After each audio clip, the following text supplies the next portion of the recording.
Bang Kica, Siap. apa kicau kita sore ini, Bang? Kicau kita sore ini, aku lagi tertarik ngebahas soal hidup dan semua hal yang berkaitan dengan hidup. Artinya kita mau bicara mengenai kehidupan dong. Kehidupan, betul. Jadi semua aspek mengenai hidup dan yang tentang hidup itu namanya, saya pikir itu kehidupan ya. Betul. Silakan, Bang. Jadi begini, sebenarnya sebelum kita lanjut bicara tentang soal hidup, ada baiknya saya jelaskan dulu sama Bang Jela nih, kenapa saya ingin bicara soal itu. Ya, Beberapa saat yang lalu saya membuat semacam pertanyaan eksperimen kepada beberapa orang yang saya temui. Pertanyaannya sangat sederhana, yaitu apa itu hidup? Tahukah Bang Jela apa yang saya dapatkan dari reaksi responden yang saya tanya? saya udah bisa menduga Apa itu? pasti akan beragam Betul. jawaban mereka dan tidak akan mudah juga bagi seseorang apabila ditanyakan mengenai itu. Nah, itu dia. Jadi alangkah lucunya, dan saya melihat jawaban soal apa itu hidup itu perlu masa atau perlu jeda bagi responden untuk menjawabnya. Dan satu hal lagi, memang jawabannya beragam. Artinya apa? Menurut saya ada sesuatu yang perlu kita share mengenai hidup ini. Saya menganalogikan hidup itu katakanlah seperti sebuah lautan. Di lautan itu ada ombak, ada binatang yang bisa mencederai kita, ada cekungan yang bisa menyedot kita. Alangkah lucunya kita berenang tanpa kita tahu sifat, keadaan, situasi yang ada di laut. Jadi saya menganggap bahwa kehidupan ya nggak ada bedanya dengan lautan.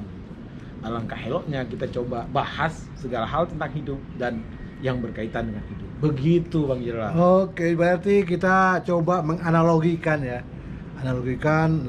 Kehidupan itu sama dengan lautan Betul. yang luas yang harus kita arungi. Betul. Nah, berarti dalam mengarungi kehidupan pun tentu kita harus punya suatu strategi atau suatu perencanaan. Betul. Sehingga apa yang mau kita capai bisa berhasil kan gitu, Bang?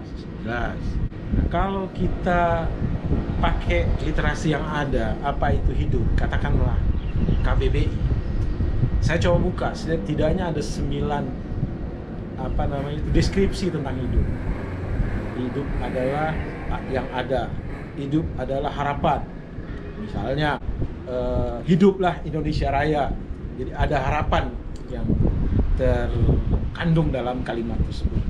Tapi hidup yang hendak kita akan bahas ini adalah hidup yang berkaitan dengan keseharian kita, yang dalam analogi saya seperti lautan tadi. Jadi kita sebenarnya lebih bagus tahu persis bahwa kita ini berada di tengah-tengah situasi yang kita sendiri nggak tahu apa situasi itu. Bagaimana menurut Bang Ica? Oke. Jadi kembali sedikit ke awal tadi, begitu kita tanya seseorang mengenai hidup, mereka akan berpikir panjang ya, merenung dulu, tidak bisa mengumpulkan satu definisi kan. Tapi Bang Kica tadi sudah bisa melihat di Kamus Besar Bahasa Indonesia maupun di English Dictionary pun sebetulnya sudah ada sebetulnya. Betul. Arti kata hidup itu seperti apa. Ya. Nah, tadi sudah disampaikan bahwa ternyata ada 9 arti kata hidup di dalam kamus. Nah, tapi kan sekarang kita akan bicara mengenai kehidupan atau hidupnya manusia. Betul. Beda ya, kita akan singkirkan dulu hidup-hidup yang lain, misalnya kehidupan hewan. Kita hari ini akan mencoba untuk mendalami mengenai hidup yang dialami oleh manusia sebagai insan ciptaannya. Oke, sekarang saya mau nanya Bang Jela. Bang Jela sendiri mendefinisikan hidup itu seperti apa? Atau apa itu hidup menurut Bang Jela? Kembali lagi bahwa hidup yang untuk manusia itu adalah suatu perjalanan panjang dari mulai lahir seorang sampai ke ujung usianya nanti. Itu adalah hidup. Itu definisinya. Nah, Oke. tentu saja di dalam perjalanan ini kita harus memberikan suatu persiapan, perencanaan untuk mengarungi kehidupan itu. Nah, ini mungkin yang perlu kita gali sehingga kita bisa memberikan suatu nilai-nilai tambah atau nilai positif untuk para sobat-sobat Kicau Jelata. Betul. Gila kan Bang Kica untuk memberikan suatu kiat-kiat ataupun ya apa yang terbaik Oke, harus dilaksanakan. artinya begini, saya lah, bukan dalam kapasitas yang bisa memberi apa namanya itu gambaran yang jelas, yang rigid bagaimana soal itu. Tapi setidaknya saya berusaha. Pertama, saya dulu akan menyampaikan pandangan saya soal itu. Menurut saya hidup itu adalah seperti orang yang sedang mengendara. Jadi hidup itu adalah mengendara. Dan bahan bakarnya adalah usia kita. Kita tidak tahu persis seberapa banyak bahan bakar yang tersedia. Tetapi kita harus mengendara menuju satu tempat yang kita berharap sampai di tempat itu. Itulah tujuan hidup. Itulah cara membawa hidup. Cara membawa hidup. Ya. Oke, bukan tujuan hidup ya. Tujuan hidup, oke, tempat itu, dan itu yang harus kita definisikan. Ya. Ya kan? Kalau kita lihat piramida Maslow, pendekatan berdasarkan psikologi, tujuan orang hidup itu kan pertama adalah untuk kebutuhan fisik, memenuhi kebutuhan fisik. Setuju? Physical. Okay. Makan, minum dan sebagainya. Makan, minum dan sebagainya. Lalu meningkat, memenuhi kebutuhan rasa aman. Ya. Oke? Security. Oke. Lalu meningkat lagi kebutuhan aktualisasi diri. Ya. Diakui oleh orang lain, Lingkungan. keinginan untuk bermanfaat, berguna. Ya. Saya nggak tahu apakah 3 piramidanya 4, tapi intinya prinsipnya begitulah. Yang paling tinggi aktualisasi diri tadi. Aktualisasi diri. Dari kita mengharapkan setiap insan itu, insan yang lahir, yang hidup ini mengharapkan suatu pengakuan dari lingkungannya, gitu kan? Oke. Ya. Oke. Jadi kembali ke analogi saya bahwa hidup itu ibarat kita mengendarai kendaraan, ya mobil, motor, entah apa, pokoknya intinya kendaraan, dan umur adalah bahan bakarnya yang kita tidak tahu persis berapa itu yang ada di dalamnya. Makanya akan amat sangat menyedihkan kalau kita nggak tahu kita sedang berkendara kemana.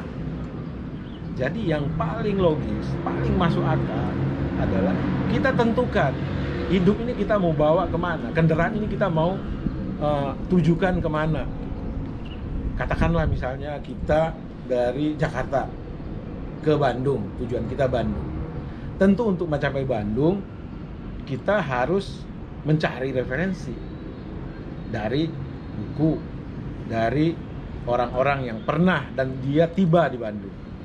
Nah, kita lebih rasional memakai jalan yang ada petunjuknya tersebut ketimbang kita mencari-cari jalan sendiri. Gimana menurut? Oh, setuju sekali kalau begitu. Artinya di dalam kehidupan ini ataupun peradaban yang sudah berjalan panjang ini sudah banyak teori-teori, ilmu-ilmu yang ditemukan oleh pendahulu kita. Kita tinggal menggali saja ilmu-ilmu tadi tanpa harus kita mencari lagi teori-teori baru, kecuali yang memang benar-benar baru. Kalau yang teori-teori yang sudah terpakai, yang sudah ada, ya kita tinggal kita pakai. Ya untuk mendapatkan teori dan ilmu itu tentu kita harus belajar. Kan begitu, Bang? Betul. Nah belajar ini kalau yang sifatnya ilmu yang sudah terkodifikasi ataupun yang sudah tercatat, ya tinggal sekolah, tinggal belajar di sekolah ataupun dimanapun ya.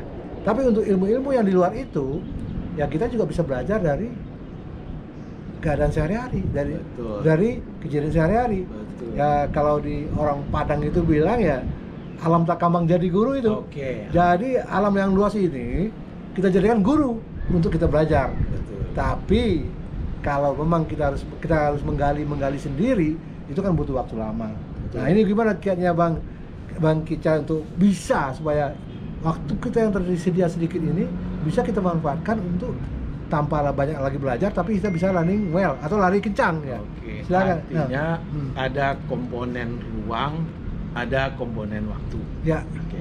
Saya setuju. Komponen ruang itu dunia ini, sesuatu yang meskipun dia tidak abadi, tapi setidaknya dia tetap. Ya, tetap dalam artian misalnya tempat tetap. Tapi ada sesuatu yang tak tergantikan, yaitu waktu. Betul ya? Ya. Nah, Bang Jelan nanya soal waktu. Nah, soal waktu ini memang itu yang paling berharga dalam hidup Waktu ini adalah bahan bakar yang tersedia, yang kita nggak tahu persis berapa. Apakah sampai besok, sampai lusa, apakah sampai Bandung, sampai Surabaya, nggak jelas sama kita.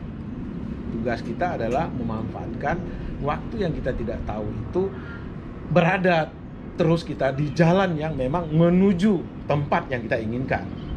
Andai kata nggak sampai pun di tempat tersebut, setidak-tidaknya kita sudah menuju ke sana. Jadi sebenarnya titik kritisnya adalah, pertama kita harus tentukan tempat itu, tujuan kita itu. Dalam banyak hal kita gampang, kita mau ke gunung, ke pantai, segala macam, jelas, itu konkret. Tapi dalam soal hidup, aku pengen sukses, aku pengen jadi ini, aku pengen jadi itu, sifatnya abstrak. Suksesnya apa?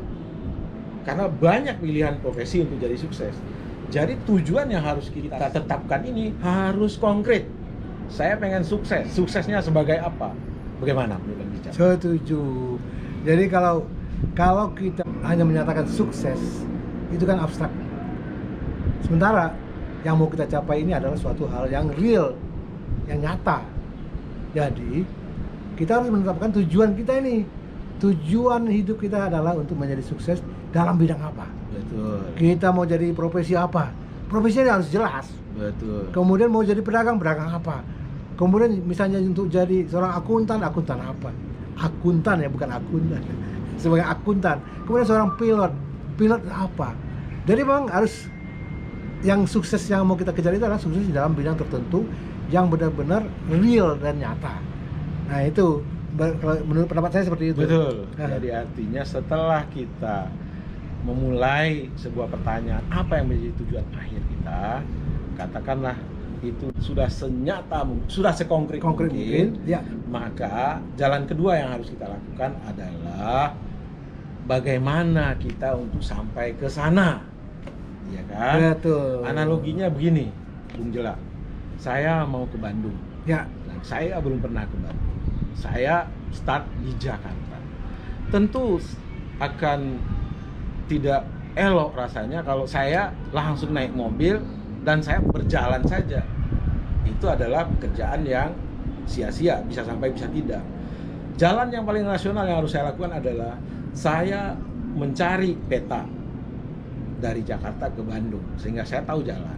Dua, saya bertanya ke teman-teman yang pernah ke Bandung dan dia tiba di Bandung. Itulah yang paling rasional yang saya harus lakukan. Begitu juga dengan hidup. Kita ingin sukses di bidang A, kita cari literatur segala macam di bidang A, kita belajar. Kita cari referensi orang-orang, kita minta yang pernah sukses di bidang itu, dan kita berdiskusi, kita bertanya, kita minta petunjuk atau kiat-kiat bagaimana dia sampai di sana. Dan kita istiqomah di jalan yang ditunjukkan tersebut.